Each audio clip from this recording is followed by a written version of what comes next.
Hello friends, स्वागत है आप सभी का हमारे यूट्यूब चैनल अंजना विश्वास में।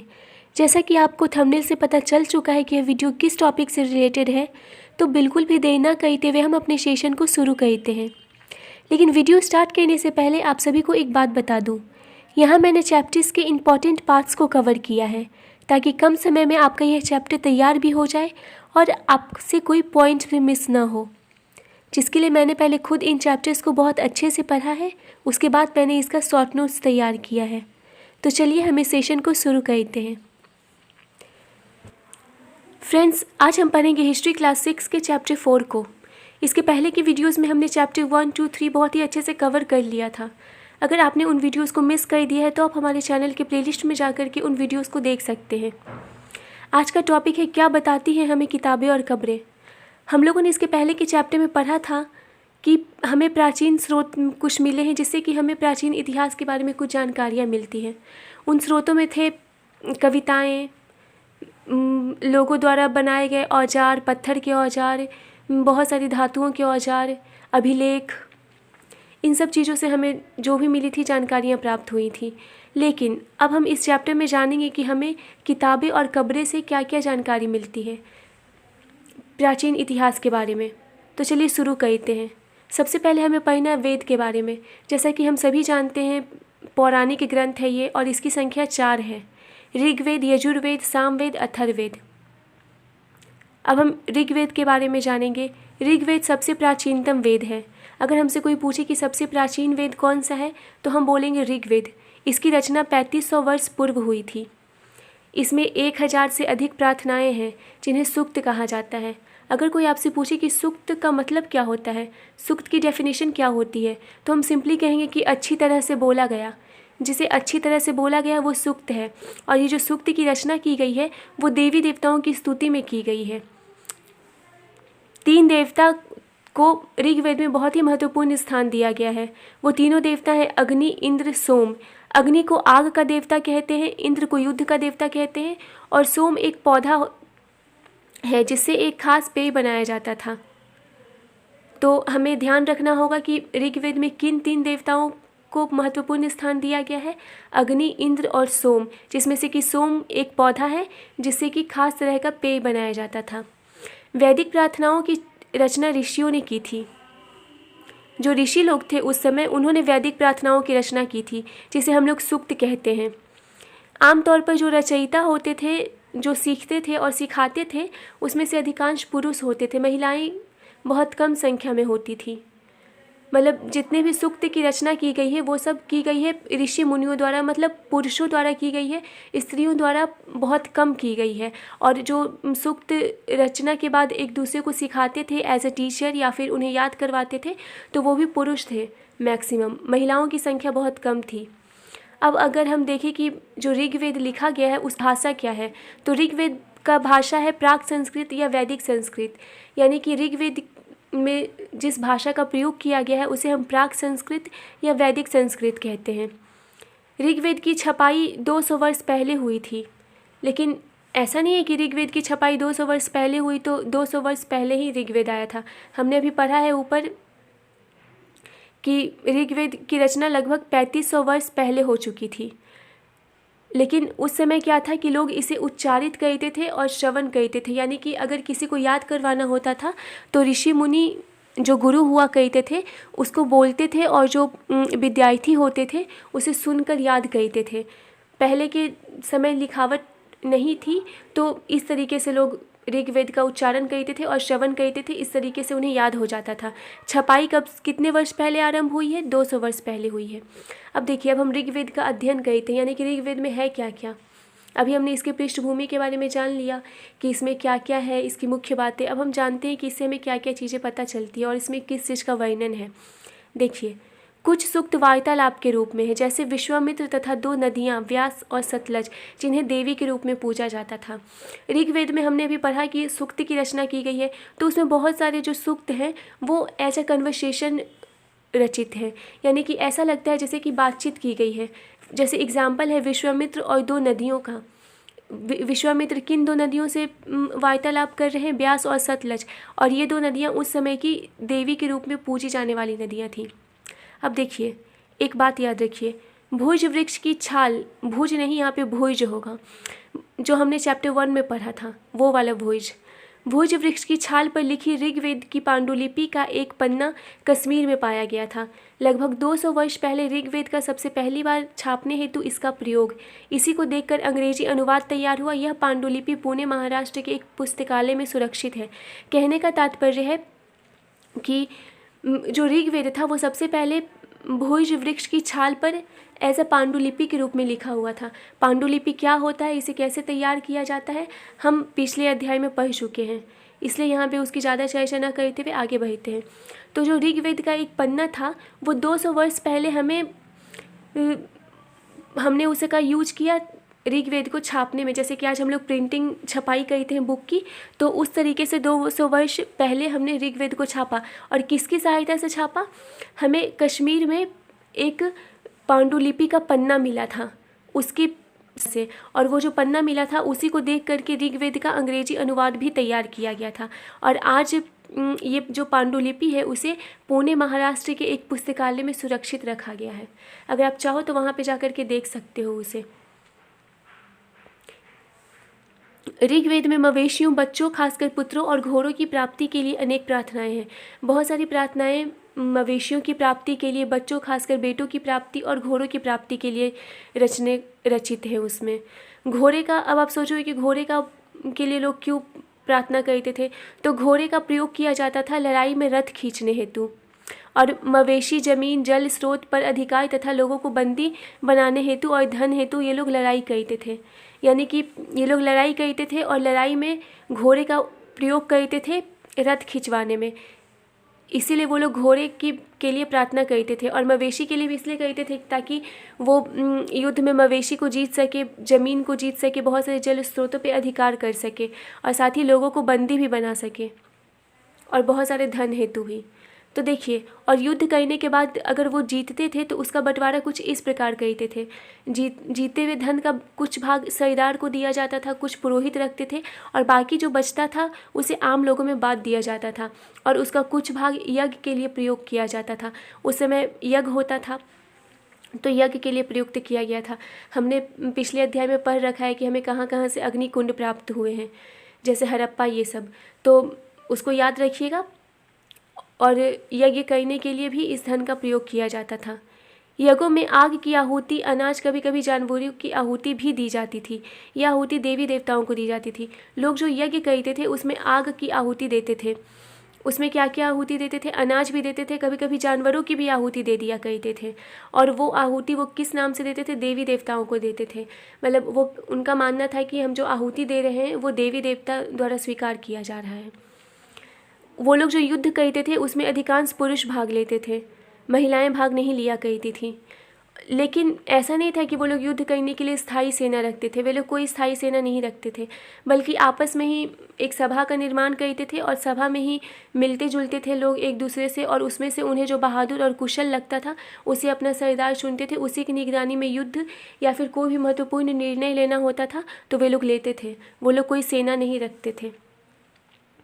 अब देखिए, ऋग्वेद में बताया गया है लोगों की विशेषता बताने वाले कुछ शब्द। तो देखिए, काम के आधार पर 2 समूह में बांटा गया है। पहला पुरोहित ब्राह्मण, जो कि तरह तरह के यज्ञ और अनुष्ठान करवाते थे। दूसरा समूह है राजा, लेकिन ये आप वैसे राजा मत समझना जैसे कि हम राजा के विषय में जानते हैं। ये वैसे राजा नहीं थे, बल्कि ये सिंपली राजा थे। जैसा कि अभी हमने पढ़ा है कि सिंपली चुन लिया जाता था सरदारों को, तो ये सिंपल से राजा थे। इनके पास कोई बड़ी राजधानियाँ नहीं थी, इनके पास ना कोई महल था और ना ही ये कर वसूलते थे। बस बना दिया जाता था कि चलो आप राजा हो, आप सरदार हो या जो भी हो, आप हमारा कुछ भी अगर प्रॉब्लम आए तो आप उसका नेतृत्व करना। इस तरीके से राजा का चयन किया जाता था। ये नहीं कि राजा की अगर मृत्यु हो जाए तो उसके पुत्र को राजा बना दिया जाए, इस तरीके से ऐसा कोई प्रावधान नहीं था। जनता या पूरे समुदाय के लिए 2 शब्द का प्रयोग होता था। जो जनता थे उनके लिए 2 शब्द का प्रयोग होता था, जन तथा विश। विश शब्द से ही वैश्य शब्द निकला है। आगे जब हम लोग जानेंगे तो हम लोग 4 वर्ण के बारे में पढ़ेंगे, उसी में से एक वर्ण आता है वैश्य। तो ये किस शब्द से निकला है, विश। ऋग्वेद में बहुत सारे जन और विष के एग्जाम्पल भी दिए हुए हैं, जैसे कि पुरु जन या विष, यदु जन या विष, भरत जन या विष। इन सब जन या विष का उल्लेख है ऋग्वेद में। जिन्होंने प्रार्थनाओं की रचना की वे खुद को आर्य तथा अपने विरोधियों को दास या दस्यु कहते थे। वैसे लोग जिन्होंने ऋग्वेद में जो प्रार्थनाएं लिखी गई है उसकी रचना किया था जिन्होंने, वो लोग खुद को आर्य बताते थे, और उनके जो विरोधी थे उसे वो कहते थे कि वो हमारा दास है, दस्यु है। आर्य यानी कि श्रेष्ठ जन अपने को श्रेष्ठ बताते थे, और जो विरोधी होते थे उसे वो अपना दास या दस्यु कहते थे। अब देखिए, जो दास या दस्यु होते थे वो यज्ञ नहीं कहते थे, और वो शायद दूसरी भाषा बोलते थे अन्य लोगों से। अन्य लोग जो वहाँ पे भाषा का प्रयोग करते थे वो उससे हटकर अलग भाषा का प्रयोग करते थे। बाद में दास का ही मतलब गुलाम हो गया। दास वे स्त्री या पुरुष होते थे जिन्हें युद्ध में बंदी बनाया जाता था, उन्हें मालिक की जायदाद माना जाता था। यानी कि दास उन्हें कहा जाता था, जैसे कि वो लोग जब युद्ध करने गए तो वहाँ पे कुछ पुरुषों या महिलाओं को उन्होंने बंदी बना लिया और अपने साथ ले आए, तो वो उसे क्या कहते थे, दास कहते थे। और वो कहते थे कि यह हमारी जायदाद है, उससे जो मन होता था वो करवाते थे। और जो दास होता था उसे मजबूरीवश वो सब करना पड़ता था, क्योंकि वो युद्ध में हारने के पश्चात उसको लाया गया था यहाँ पे। अब हम लोग पढ़ेंगे खामोश प्रहरी, कहानी महापाषाणों की। खामोश प्रहरी, प्रहरी यानी कि जैसे जो देख रेख करता है तो उसे हम लोग एज ए प्रहरी कहते हैं। तो खामोश प्रहरी, कहानी महापाषाणों की, यानी हमें महापाषाण यानी कि पाषाण यानी पत्थर, तो महापाषाण यानी कि बड़े बड़े पत्थर, ये बड़े बड़े पत्थरों के बारे में। महापाषाण का मतलब होता है बड़ा पत्थर, जिसे हम लोग शिलाखंड भी कहते हैं। यह पत्थर दफन करने की जगह पर लोगों द्वारा बड़े करीने से लगाए जाते थे, जहाँ पे कि जब लोग मर जाते थे तो उनके शव को दफनाया जाता था, तो वहाँ पे बड़ी ही अच्छे तरीके से वहाँ पे वो उन पत्थरों को लगाते थे। लगभग 3000 वर्ष पहले महापाषाण कब्रें बनाने की प्रथा शुरू हुई थी, और ये जो पत्थर लगा करके कब्र दफनाने की जो प्रथा शुरू हुई थी वो लगभग 3000 वर्ष पहले शुरू हुई थी। ऐसी कब्रों को हम महापाषाण कब्रें कहते हैं। कई बार ये महापाषाण ज़मीन के ऊपरी तो कभी निचले मिलते हैं। देखिए, कई बार जो ये महापाषाण कब्र मिलते थे या और फिर इन पे जो पाषाण मतलब महापाषाण लगाए जाते थे, शिलाखंड या पत्थर लगाए जाते थे, वो कभी कभी हमें ज़मीन के ऊपर ही मिल जाते हैं, तो कभी कभी हमें ज़मीन के नीचे भी मिलता है। मतलब लोग ज़मीन की खुदाई करके उसके अंदर भी इसे लगाते थे। और कभी कभी ऐसा होता है कि एक जगह एक अकेला पत्थर होता है, तो कभी कभी बहुत सारे पत्थरों को रख करके उनका ढेर लगा के उनको सजा दिया जाता था। तो इस तरीके से बहुत सारे तरह के महापाषाण कब्रें बनाए जाते थे लोगों द्वारा। यह प्रथा दक्कन तथा दक्षिण भारत, उत्तर पूर्व भारत तथा कश्मीर में प्रचलित थी। ये जो प्रथा है वो कहाँ प्रचलित थी? दक्कन में, दक्षिण भारत में और उत्तर पूर्वी भारत में प्रचलित थी, साथ ही कश्मीर में भी प्रचलित थी। मृतकों को खास किस्म की मिट्टी के बर्तनों के साथ दफनाया जाता था, जिन्हें काले लाल मिट्टी के बर्तन, ब्लैक एंड रेड वेयर के नाम से जाना जाता है। जो मृतक होते थे यानी जो मर जाते थे, तो उनके शव को दफनाते समय लोग क्या करते थे, उनके साथ कुछ बर्तन भी दफना दिया करते थे। और वो बर्तन कैसे होते थे? काले लाल मिट्टी के बर्तन होते थे, जिन्हें हम लोग ब्लैक एंड रेड वेयर के नाम से भी जानते हैं। और साथ ही वो क्या करते थे? लोहे के औजार और हथियार भी उनके साथ दफनाया करते थे। और हमें जो बहुत सारे शव मिले हैं उसके साथ घोड़ों के कंकाल और पत्थर और फिर सोने के बहुत सारे गहने और फिर औजारों की प्राप्ति भी हुई है। यानी कि वो क्या करते होंगे? शव के साथ बर्तन, गहने और फिर कभी कभी जानवरों को भी दफना दिया करते होंगे। ताबूत शवाधान, ताबूत शवाधान को शिष्ट कहते हैं। शिष्ट के एक पोर्ट होल बड़ा सुराख जो शायद पत्थरों से बने कमरों में जाने का रास्ता था। वो जो ताबूत शवाधान बनाते थे यानी जो शिष्ट बनाते थे उसमें क्या करते थे? एक बड़ा सा सुराख बनाते थे। विद्वानों ने यह अंदाज लगाया है कि वो सुराख वो इसलिए करते थे ताकि वो उसके अंदर जा सके और फिर अंदर से फिर बाहर आ सके। लोगों की सामाजिक असमताओं के बारे में अब हम लोग जानेंगे कब्र से कि वहाँ पे कैसी सामाजिक असमताएं थी, मतलब समाज में लोगों के बीच कैसी कैसी असमानताएं थी, ये हम लोग कब्र से जानने की कोशिश करेंगे। तो कैसे पता चलेगा? देखिए, कभी कभी एक कब्र की तुलना में दूसरे कब्र से अधिक चीज़ें मिलती हैं। जैसे ब्रह्मगिरी में एक व्यक्ति की कब्र में 33 सोने के मनके और शंख पाए गए हैं, जबकि दूसरे कंकालों के पास सिर्फ मिट्टी के बर्तन ही पाए गए हैं। अर्थात कुछ लोग अमीर थे तो कुछ गरीब। कहने का मतलब है कि जिनकी हैसियत जिस हिसाब से थी, जो अमीर थे उनकी कब्रों में हमें बहुत सारी चीज़ें मिली है, जैसे सोने के गहने मिले मिले हैं, बहुत सारी औजार मिले हैं, बहुत सारे अच्छे अच्छे बर्तन मिले हैं, लेकिन जो उसी के मुकाबले कुछ ऐसे भी शव थे जिनके साथ बहुत ही हल्का फुल्का सा सामान मिला है। मतलब जिससे कि हम अंदाज़ा लगा सकते हैं कि कुछ लोग अमीर थे और कुछ लोग गरीब थे। जो अमीर थे उनके साथ हमें ज़्यादा चीज़ें मिलती हैं उनके कब्र में, और जो गरीब थे उनके साथ छोटी मोटी चीज़ें ही मिलती है। कुछ कब्रगाहें खास परिवारों के लिए थे। देखिए, ऐसा मतलब विद्वानों को लगता है कि जो उन्हें शव मिला है तो उनमें से जो कुछ कब्र थे, कब्रगाह यानी कि ढेर सारे लोगों को जहाँ पर दफनाया गया है, तो मतलब क्या कुछ ऐसी कब्रगाहें भी थी जो कि परिवारों के लिए थी, खास कोई परिवार का कब्रगाह हो जहाँ पे कि वहाँ के लोग जब मरते हो तो वहीं पे दफनाया जाता हो। तो चलिए देखते हैं। कभी कभी महापाषाणों में एक से अधिक कंकाल मिले हैं। वे यह दर्शाते हैं कि शायद एक ही परिवार के लोगों को एक ही स्थान पर अलग अलग समय पर दफनाया गया था। देखिए, बहुत हम चूँकि पढ़ रहे हैं कि क्या बताती हैं हमें किताबें और कब्रें, तो हमें कब्रों से जानकारियाँ इकट्ठी करनी है। तो जब विद्वानों ने कब्रों को खोदा तो उन्हें क्या प्राप्त हुआ कि एक महापाषाण से एक से अधिक कंकाल मिले हैं, मतलब बहुत सारे कंकाल मिले हैं। तो उन्होंने अंदाज़ा लगाया कि शायद एक ही परिवार के लोगों को यहाँ पर दफनाया गया था अलग अलग समय पर। बाद में मरने वाले लोगों को पोर्ट होल के रास्ते कब्र में लाकर दफनाया जाता था। ऐसे स्थानों पर गोलाकार लगाए गए पत्थर या चट्टान चिन्हों का काम करते थे। अभी हमने पढ़ा था कि जो सिस्ट होता था उसमें एक पोर्ट होल होता था, मतलब कि एक रास्ता बनाया जाता था अंदर जाने के लिए और बाहर आने के लिए। तो वो रास्ता इसलिए था ताकि जब उस परिवार का कोई अन्य सदस्य मरे तो फिर उस रास्ते से जाकर के उनको वहीं पर दफनाया जाए। तो इस तरीके से जब अलग अलग समय पे लोग मरते थे तो उसी कब्रगाह में उस परिवार के लोगों को दफनाया जाता था।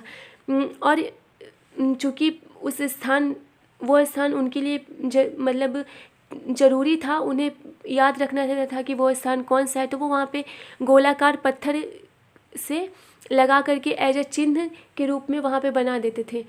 चिन्हों के लिए वो गोलाकार पत्थर वहाँ पे बना देते थे ताकि उन्हें पता रहे कि ये वही स्थान है जहाँ पे कि उनके परिवार को दफनाया जाता था, यानी कि वहाँ पे चट्टान चिन्हों का काम करता था उनके लिए।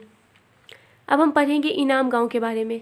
जैसे पिछले अध्याय में हमने लोथल इन सब जगहों के बारे में पढ़ा था, तो ये अभी हम पढ़ेंगे इनाम गांव के बारे में। यह भीमा की सहायक नदी घोर के किनारे एक जगह है। इनाम गांव भीमा की सहायक नदी घोर के किनारे स्थित है।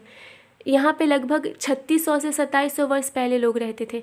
हमने इनाम गांव पढ़ा था सेकेंड चैप्टर में कि इनाम गांव कहाँ है। इनाम गांव मैंने बताया था कि महाराष्ट्र में है, याद रखिएगा अगर आप भूल गए हो तो देखिए, यहाँ पे लोग कितने वर्ष पहले रहते थे? 3600 से 2700 वर्ष पहले लोग रहते थे। यहाँ पे क्या किया गया था? वयस्क लोगों को गड्ढे में सीधे लिटाकर दफनाया जाता था और उनका सिर उत्तर की ओर रखा जाता था, और कई बार उन्हें घर के अंदर ही दफना दिया जाता था। ऐसे बर्तन जिनमें शायद खाना और पीना हो दफनाए गए शव के पास रख दिए जाते थे। वो लोग क्या करते थे कि वयस्क लोगों को गड्ढे में लिटाकर दफनाते थे और उनका सिर उत्तर की ओर करते थे, लेकिन कई बार वो क्या करते थे कि घर के अंदर ही लोगों को दफना देते थे, और उनको दफनाने के साथ क्या करते थे? खाने पीने की चीज़ें बर्तनों में रख करके उनके पास दफना दिया करते थे। एक आदमी को 5 कमरों वाले मकान के आंगन में 4 पैरों वाली मिट्टी के एक बड़े संदूक में दफनाया गया था। बस्ती के बीच में यह घर गांव के सबसे बड़े घरों में से एक था। एक घर में एक अनाज का गोदाम था। शव के पैर मुड़े हुए थे। देखिए, इनाम गांव से हमें एक साक्ष्य मिला है जहाँ पे कि एक आदमी को 5 कमरों वाले मकान में दफना दिया गया था, 4 पैरों वाली एक बने संदूक में, यानी कि पैरों का मतलब है कि संदूक जिसका 4 कोना हो, यानी हम लोग कह सकते हैं एक संदूक में एक आदमी को दफना दिया गया था, और जिस घर के आंगन में दफनाया गया था वो घर बस्ती के बीच में स्थित था। ऐसा अंदाज़ा लगाया जाता है कि शायद वो घर बड़े घरों में से एक था। मतलब जैसे होते ना कुछ अमीर लोग तो उनका घर बड़ा होता है, तो शायद वो अमीर व्यक्ति का घर था। इस घर में एक अनाज का गोदाम था। शव के पैर मुड़े हुए थे, और जिस घर में उसे दफनाया गया था उस घर में एक अनाज का गोदाम भी था, और जो शव को दफनाया गया था उसके पैर मुड़े हुए थे। ये आप याद रखिएगा। ये साक्ष्य में कहाँ से मिला है? इनाम गांव से मिला है। इनाम गांव कहाँ है? महाराष्ट्र में है। अब हम इनाम गांव में लोग क्या काम धंधे करते थे उसके बारे में पढ़ेंगे। तो देखिए, इनाम गांव के जो लोग थे वो गेहूँ, जौ, चावल, मटर, बाजरा, मटर और तिल आदि उपजाते थे। ऐसा हम लोग क्यों कह सकते हैं? क्योंकि वहाँ से इन सब चीज़ों के बीज मिले हैं हमें। वहाँ से हमें जानवरों की हड्डियाँ मिली हैं, लेकिन उन हड्डियों पे काटने के निशान बने हुए, जिससे कि हमारे विद्वानों ने अंदाज़ लगाया है कि वो लोग जानवरों को खाते थे, इसीलिए जानवरों की हड्डियों पे से काटने के निशान हमें मिले हैं। और इनाम गाँव से हमें गाय, बैल, भैंस, बकरी, भेड़, कुत्ता आदि जैसे जानवरों और मछलियों की भी हड्डियाँ मिली हैं। यानी कि उस समय ये सब जीव थे और लोग शायद मछली भी खाते थे, इसलिए वहाँ पे से इन सब चीज़ों की हड्डियाँ हमें मिली हैं। और वहाँ से हमें साक्ष्य मिला है बेर, जामुन, खजूर ये सब का। तो कहा जाता है कि वहाँ के लोग बेर, जामुन, खजूर जैसी जो रसभरियाँ थी उसे एकत्र करते थे। अब आप जान सकते हो इसे एकत्र खाने के लिए ही करते होंगे। अब हम लोग जानेंगे कंकालों का अध्ययन। कंकाल यानी हड्डी, जैसे जब शव को दफनाया जाता है तो बाद में शरीर तो ख़त्म हो जाता है, क्या बचता है? उसका हड्डी बचता है। तो उसके आधार पे क्या क्या जानकारियाँ मिलती हैं उसके बारे में हम जानेंगे। छोटी व बड़ी आकार की हड्डियों से हम जब किसी शवगाह को से मिट्टी हटाते हैं, जब हम उसे अध्ययन करते हैं तो देखते हैं कि कुछ जो कंकाल है वो छोटी है और कुछ बड़ी है। तो उससे यह अंदाज़ा लगाया जाता है कि ये जो जिसकी छोटी हड्डियां हैं वो किसी बच्चे का शव होगा जिसे दफनाया गया होगा, और जिसकी हड्डियां बड़े तो वो किसी बड़े व्यक्ति का होगा। साथ ही दफनाई गई चीज़ों के आधार पर भी ये पता लगाया जाता है कि वो किस व्यक्ति का शव था। लेकिन ये कोई सटीक तरीका नहीं है, क्योंकि अगर हम ऐसा सोचें कि शव के साथ हमें गहने मिले हैं तो वो किसी महिला का ही शव दफनाया गया था, ऐसा नहीं है। क्योंकि उस समय के लोग जो पुरुष थे वो भी गहनों का प्रयोग करते थे, वो भी गहनों को पहना करते थे। अर्थात गहनों के साक्ष्य के आधार पर हम ये नहीं कह सकते कि यह शव महिला का था या पुरुष का। तो देखिए, लिंग पहचानने के लिए एक बेहतर तरीका है, और वो ये है कि महिलाओं का जो कटी प्रदेश या कुल्हा होता है वो पुरुषों से ज़्यादा बड़ा होता है। ऐसा इसलिए क्योंकि महिलाएं बच्चे को जन्म देती हैं, जिस कारण क्या होता है कि महिलाओं का कुल्हा पुरुषों की तुलना में ज़्यादा बड़ा होता है। तो इस आधार पर हम कह सकते हैं कि ये महिला का शव है या फिर पुरुष का शव है। अब चलिए, अब हम जानते हैं एक बहुत ही इम्पॉर्टेंट बात के बारे में। आप लोग शायद जानते भी होंगे, आप लोगों ने चरक का नाम सुना होगा, लेकिन फिर भी अगर आपने नहीं सुना है तो आप अभी इस नाम को एकदम अच्छे से माइंड में याद कर लीजिएगा, क्योंकि ये बहुत ही इम्पॉर्टेंट है। लगभग 2000 वर्ष पहले चरक नाम के वैद्य हुए थे, जिन्होंने चिकित्सा शास्त्र पर एक पुस्तक लिखी थी जिसका नाम था चरक संहिता। और इन्होंने बताया था कि मनुष्य के शरीर में 360 हड्डियां होती हैं, लेकिन आधुनिक शरीर रचना विज्ञान में हम कहते हैं कि नहीं, हमारे शरीर में 206 हड्डियां हैं। तो हो सकता है कि चरक ने हड्डियों के साथ साथ दांतों और हमारे शरीर में जो कार्टिलेजेस पाए जाते हैं उन सब चीज़ों को भी जोड़ लिया होगा, जिस कारण उन्होंने कहा होगा कि हमारे शरीर में 360 हड्डियाँ होती हैं। अब चलिए, एक लास्ट में जब चैप्टर ख़त्म होता है तो कुछ बातें दी हुई होती हैं जिसे हम लोग अक्सर छोड़ देते हैं, लेकिन वो भी हमारे लिए ज़रूरी होती है। देखिए, इसमें बताया गया है चीन के बारे में। वहाँ से लगभग 3500 साल पहले लेखन कला का सबसे पुराना उदाहरण मिलता है, जहाँ पे कि जानवरों की हड्डियों पे लिखा जाता था, और उसे भविष्यवाणी करने वाली हड्डियाँ कहा जाता था, क्योंकि उस समय के लोग ये मानते थे कि ये हड्डियाँ भविष्य बताती हैं, और उस समय के लोग लोहे का प्रयोग नहीं जानते थे। तो इन सब बातों को आप ध्यान रखिएगा। इसी प्रकार हमारा ये चैप्टर ख़त्म होता है, क्या बताती है हमें किताबें और खबरें। तो फ्रेंड्स, अगर आपको ये वीडियो यूज़फुल लगा हो, आपको ये सारी बातें बिल्कुल भी अच्छे से समझ में आ गई हो, तो आप हमारे चैनल को लाइक, शेयर एंड सब्सक्राइब करना ना भूलें। धन्यवाद।